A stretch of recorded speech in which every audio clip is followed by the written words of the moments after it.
Hello, everyone, and welcome back to the Dadziner podcast. Today, I'm joined by Chris Logsdon, who's up in Saratoga Springs, New York. Welcome to the show, Chris.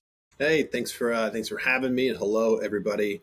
Saratoga Springs, about 3 hours north, direct, like straight line north of New York City. For everyone who may not be familiar, so good to be here. Does the train go all the way up to Saratoga Springs? I know it goes through like White Plains. Does it keep going? Yeah, it goes actually. I think technically the last stop is in Albany, Troy, like Rensselaer. So Okay. when I hop down to the city, I'm taking like a 20-minute drive to Albany, hop the train, ride. I mean, it's a beautiful train ride. And for those, who taking that train, it's like you sit on the right-hand side of the train going down to New York City and the opposite going up, because you get the Hudson River all the way down. Yeah. So like some of those early morning rides that I'll take is just like quite beautiful considering how early it is. Because you just get a beautiful view. 2 hours straight of just Hudson River all Yeah. the way down. So it's nice. Yeah. So tell everyone a little bit about your design background and a little bit about your family. Yeah. I've been in the creative industry for a little over 20 years now. Oh my gosh, 2 decades. Weird to say that, but here we are.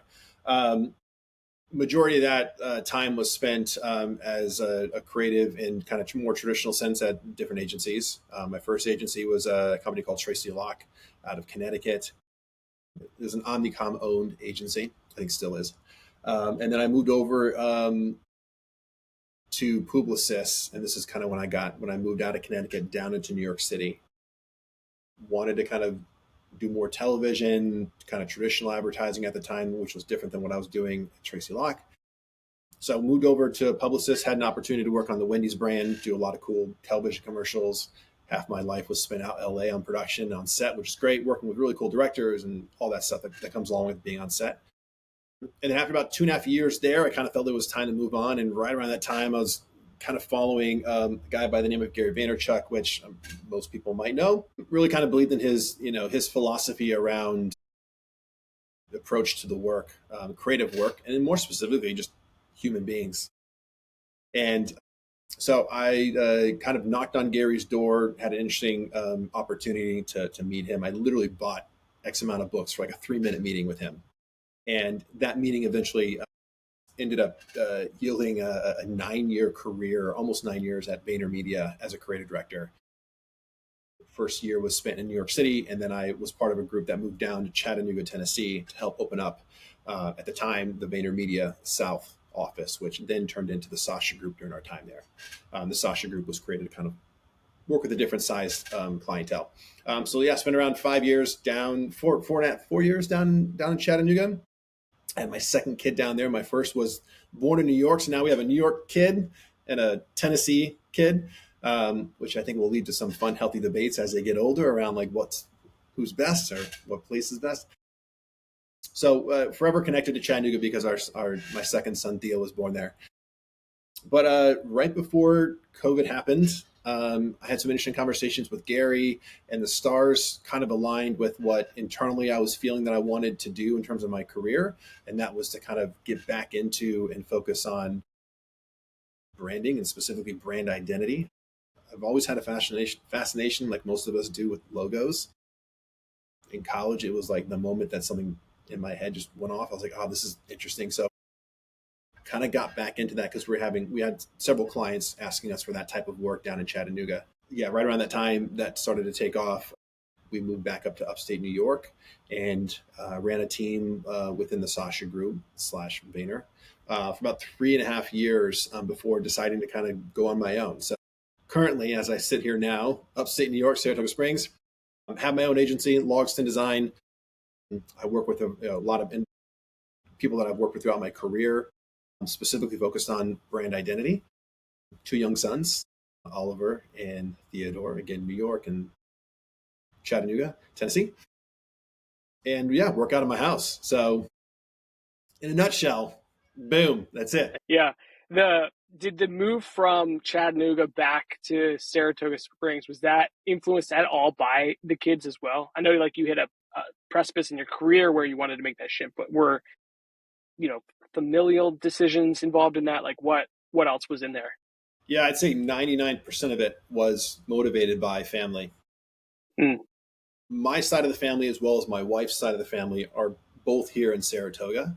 I have a brother who is in Boston, has two young kids himself. So even just getting closer, geographically speaking, to him was also kind of part of the conversation. But my kids have multiple cousins that were growing up here in Saratoga, and from afar, you know, through social, we were seeing just them interacting with the grandparents and all that stuff. And it's not that we didn't see we didn't see any of our cousins, our grandparents, while we were down in Chattanooga. Like we would make frequent visits. We would drive to Chattanooga to New York for Christmas and the holidays. It was a fun little drive to do.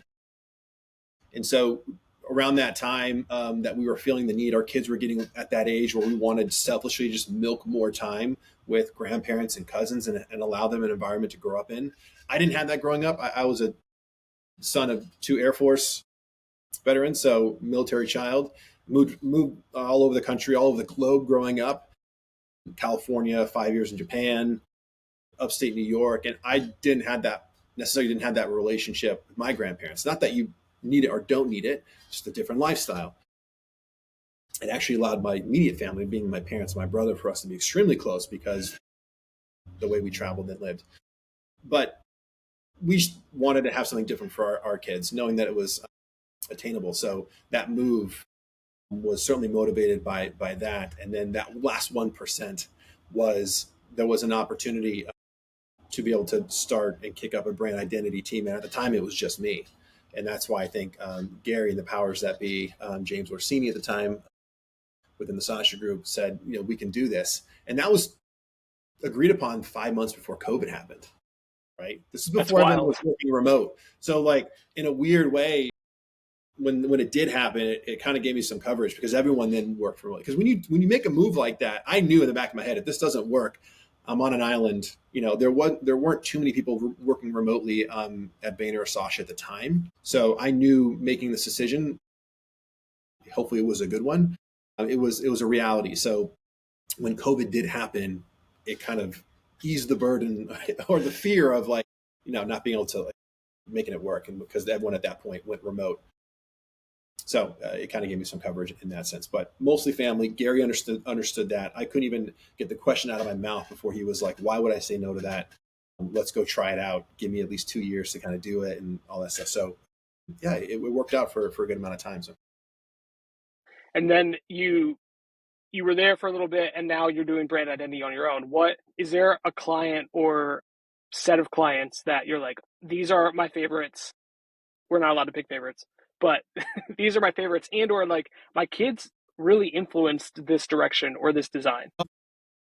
I don't think, there's nothing that I think my kids necessarily influenced, but the joy that I get from seeing them being at home now and literally having a Lego table off to the side here. They come over and they see, all my sketches that I'm doing, and, they're constantly taking these things and putting a sheet on top of it and doing, it's the things that just make you smile as a dad. And this could go for any profession, right? It's like you see your kids getting interested in what you're doing every single day, and are they taking a liking to it or not? I don't know, but both my kids are artistically inclined because my wife was also a designer.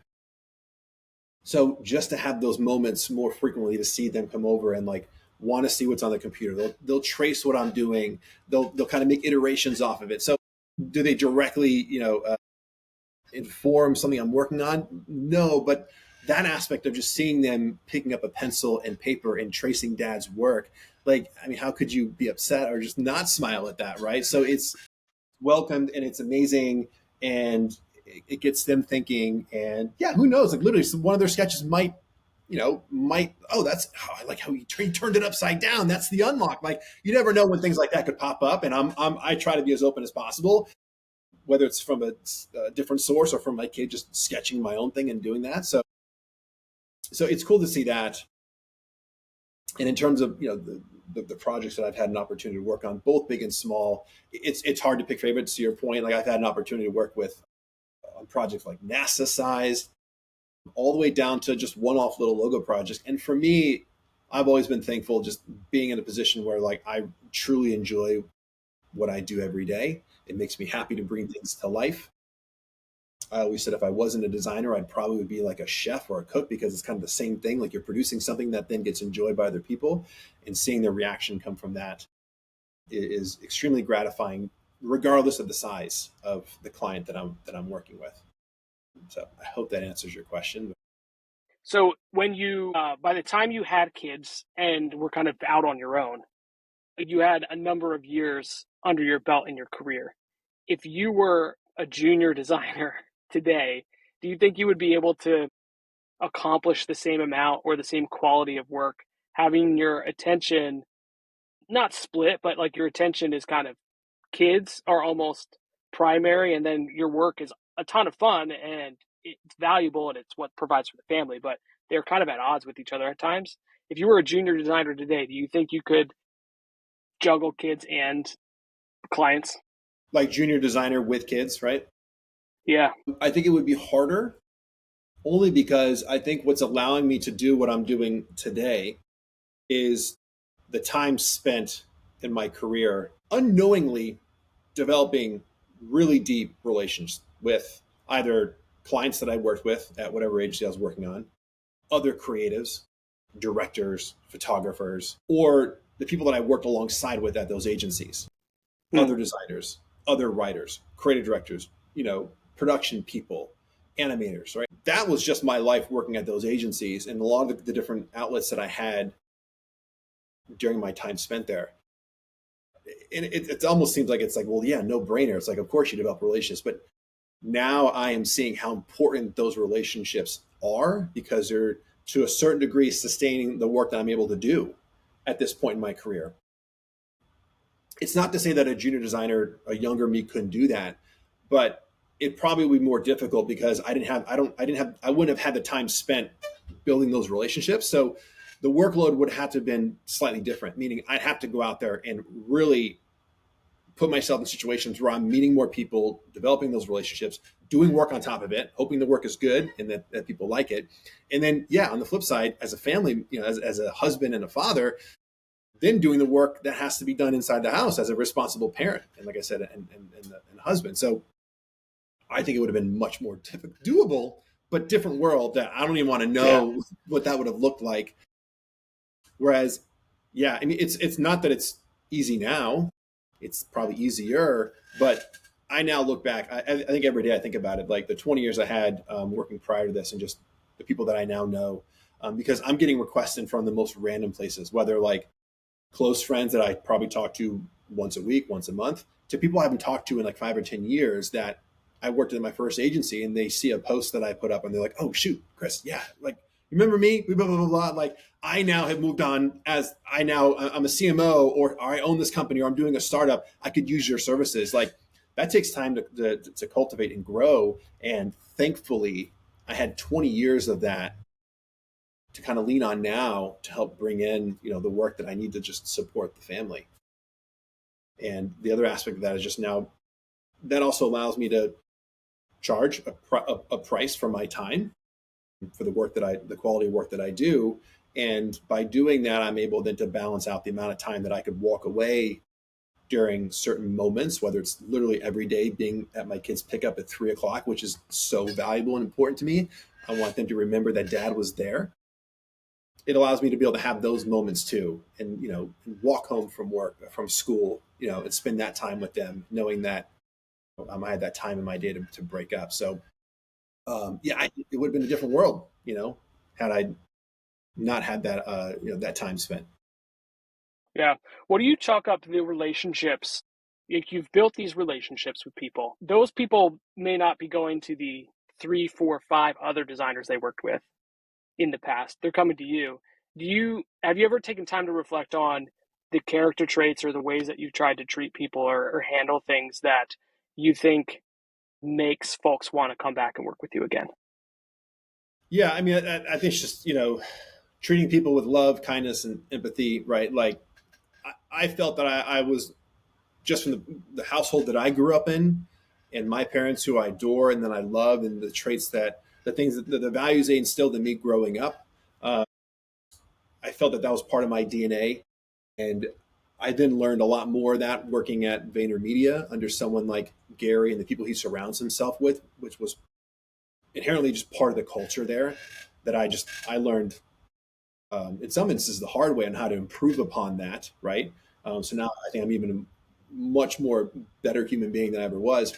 But yeah, I mean, I've always been excited about the work that I've had a chance to work on, and I think that comes out when I work with people.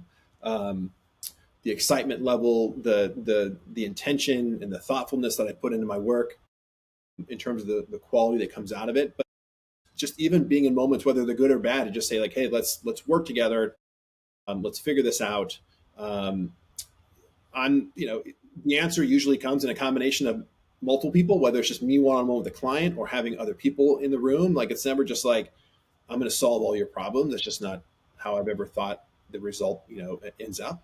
Uh, and so I'd like to think that a combination of all those things I just explained about listening, providing, doing options when they ask for options, delivering good work, talking them through, educating them through the process as I'm doing it. Like this stuff doesn't come out of thin air. Let me show you exactly how I ride at this process. I think a lot of those things, those combination of things, allow my clients that I work with, or even people that I work on projects alongside other creators, to understand like, hey, I like this environment that you operate in. Uh, I want to continue to work more with you, or to hire you to do more work. And I've seen word of mouth has been the greatest thing for me. I'm like massively behind on putting work out in the world. And I'm just like, man, what would happen if I actually just, poured a little fuel on the flame here? Like, how could that affect my business on every day? Because a lot of what I'm doing now is just heads down doing the work and getting word of mouth from just previous clients who I've either worked with in the past or, worked at different agencies for. So it's, yeah.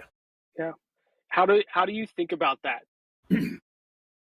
Growing the business, which is an aspect that takes a bunch of time, right? You got to put more work out into the world. You could promote yourself more, but you probably, and maybe I'm putting words in your mouth, but like you probably also want to balance that with, you don't want to be so busy that you lose all of the autonomy and freedom that you have to be at 3 p.m. pickup and do all these things. So you could get overloaded.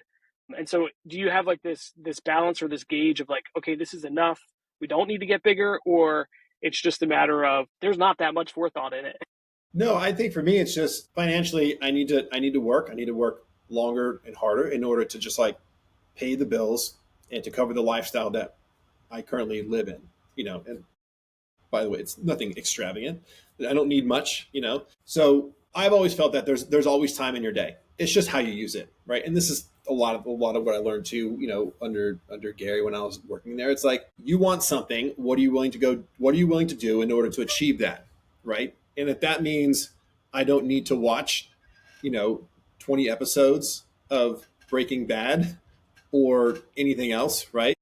Cobra Kai, love that show.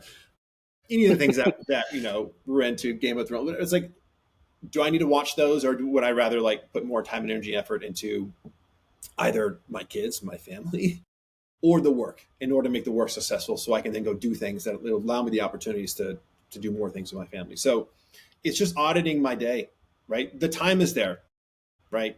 It's not like I got to find time. It's like the time is there. It's making the time. I've always believed in that. There's time is there. You just have to make it. So that to me now means I need to audit my day to make sure, like, okay, if I want to be at three o'clock pickup, go pencils down when they come home, because I want to be able to go outside and use the time we have daylight to like throw the football around, play in the clubhouse, things like that. Then by the time we get them showered and in bed and we read to them, then I'm going to kind of get the 2 hours back that I lose during the day and work 10 to 12. Not every night. It's not needed, but that's how I break it up to make sure that like everything for the most part is balanced. I'm getting personal satisfaction and enjoyment out of the work that I'm doing, but I'm also not failing, with my responsibilities in being there in my children's lives and my wife's life as well, making sure that she has everything she emotionally needs. So it's making the time to kind of figure out, how am I going to set my day up to where all those things can happen, and realize that, yeah, I got to bend as much as everyone else in my family does too. I can't work straight 9 to 5, 9 to 6, come down right when dinner's on the table type of thing. It's like, I'm the one that cooks dinner. So I got at 5:30, everything gets shut off. I come back in from playing outside with the kids and I start figuring out how I'm going to do dinner. Right. So like, there's a lot that goes on in my day now. And the more that I do it, like anything else, when it comes to process, the more you're in that process, the more you can actually perfect it and refine it versus trying to perfect it right out of the gate. So it's a work in progress, but it's doable. And it's just a matter of like, what am I willing to sacrifice in order to get to the point where I'm happy, my kids are happy, my wife is happy, and for the most part, everyone's doing okay. What a different conversation than the climb the corporate ladder, work till 7 p.m. at the office, and roll home just in time to put the kids to bed. It's inspiring to hear more and more dads as I get to talk to them, that are leaning into that lifestyle versus, well, until we have the 6-car garage and the vacation home and, the 8-figure job, we're not done. And I'll pay the nanny to watch the kids. It's just like, it's very refreshing to me to hear other dads leaning into being a dad. Yeah, and I think that becomes like everyone's personal definition of what success looks like. To some people, it's money, it's the vacation home, right? To me, I didn't grow up in a family that necessarily had all that, so I'm not missing any of that. We traveled a lot as a family with my parents overseas, across this country. I got as much fulfillment just from traveling. And even now with our kids, it's like I just want to travel more with them. We were over in Europe recently because we were able to get dual citizenship through the country of Luxembourg through my wife's side of the family. So now my kids are dual. Like, that's cool. Like, and then we traveled there and they heard me speak French, and now they're picking up French because now it's a practical language. They should learn it. They should ever want to go to school or live there. So like that to me starts to define success. That's the happiness that I find, that alongside with just me doing the work that I do, that I enjoy doing with really good clients who are also excited about it too. Like that's where sort of my little bucket gets filled up with different layers of happiness coming from my work, coming from my kids and their world. So, and that's going to just be different for everyone, right? That's my version of it. What's neat is how we met and what I've learned in 45 minutes of engaging with you. So you had reached out on Threads, just like, hey, I'm a dad and a designer. And I Randomly was like, saw hey, come on. randomly popped up, and I was like, this seems right. This seems right. Yeah. And what's wild is that in the first 5 minutes of looking at your work and then having a conversation, we have a mutual connection who all of the ways that you try to comport yourself in the world, he has verified with me through just one story he told me. I didn't even know who you were. And then I put it all together. So it's cool that those connections are out in the world, and like the person you're hearing on this podcast is truly the person that exists out in the world, which is really cool. Yeah, and I appreciate that. And shout out to Adam Vasquez. I know he's going to see this when it launches. I love you, man. I've always loved you. We've had some really good moments, and we're going to continue to have more moments. And it's not surprising that happened, right? Because that's not the first time that little serendipitous moment has happened. Like it occurs more and more and more. The longer you live, the more you work and things like that. But I think, and more importantly, when you treat people the way you want to be treated, with kindness and love, and like all those things, right? Like it just starts to happen more, because I think just as human beings, that's just how we work. We pick up on those things. We enjoy being heard and listened to and felt and seen. And when you start to do that multiple times over, those ripple effects start to just overlap in so many different places. So I'm not shocked at all. It's so amazing to hear that that's the case, because it's certainly when it centers around someone like Adam, who's a dear friend. I love that, but that's the repercussions of having relationships that are mutually beneficial for each one when they're grounded in those different traits that I just laid out there. So I love that. That's how that became part of our conversation. Yeah, it's very cool. Well, one of the things that I like to ask all of the guests is kind of a twofold question, and it gets a little deeper, but it's, as a dad, what has been your greatest parenting success that you're really proud about? And then on the flip side of that, what has been your greatest parenting, either failure or learning? Selfishly speaking, my youngest son is a massive 49ers fan. Like, I'm successful in sort of rooting the brand that is my favorite 49ers team growing up. I learned from my parents. So like on a small level, that's amazing. And he gets so pumped and exciting. But no, I'm not in the position. It's like, ask me that question 40 years from now, when I can like look back and see both my kids and say like we did what we set out to do, which was again instill all the things that we know are good things to be a part of our kids' DNA, right? Or things that we would teach them. As I currently sit now, they're more like little small things that you hope build up and help them develop into the people that we hope that they become when they're older. And it's just how they react when they're around other people, their demeanor and their outlook on life, being positive, being excited, but also in moments where, being sad and, being empathetic to other people and trying to understand as much as they can in certain situations, and just hopefully helping them to become good quality human beings. We see little moments of that, whether it's them saying thank you to somebody or helping us pick up around the house. Like we're in that time frame because they're so young. But some of those successes come in just in those little things that sometimes you don't even realize you're seeing in the moment. And that's why it's important to kind of be present and kind of like, oh my gosh, like my kid literally just picked up something that someone dropped. Like that's amazing. That's part him, but also part us parenting well. So success comes in very small moments right now in our lives. And hopefully when we're older and Lord willing, we have the opportunity to see our kids when they're in our positions and when they're in the position we're in now, meaning having their own kids, that I think that's every parent's wish is to hopefully feel like you raise them in a manner that is going to contribute to a more positive world, right? As big as a statement as that is, that's kind of the goal. So in terms of mishaps, to be fair, my older son is a Buffalo Bills fan, which is like, okay, we live in a house divided, but here's the thing: AFC, NFC. I've never disliked the Bills. I have some friends who are Bills fans, so I grew up around Bills fans. It's okay, just no Cowboys, Eagles type of thing there, and Adam knows that very well.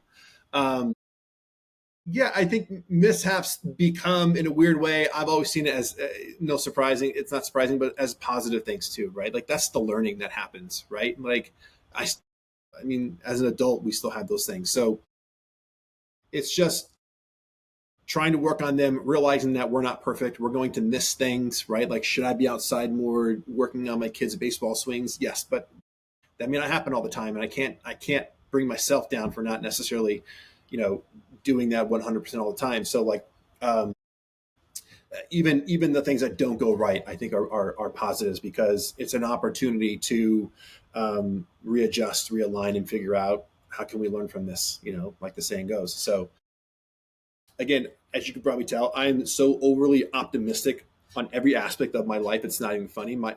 I joke with my wife, like she's like feet on the ground where I'm like floating in so many different ways above the ground. I think that's why we work so much.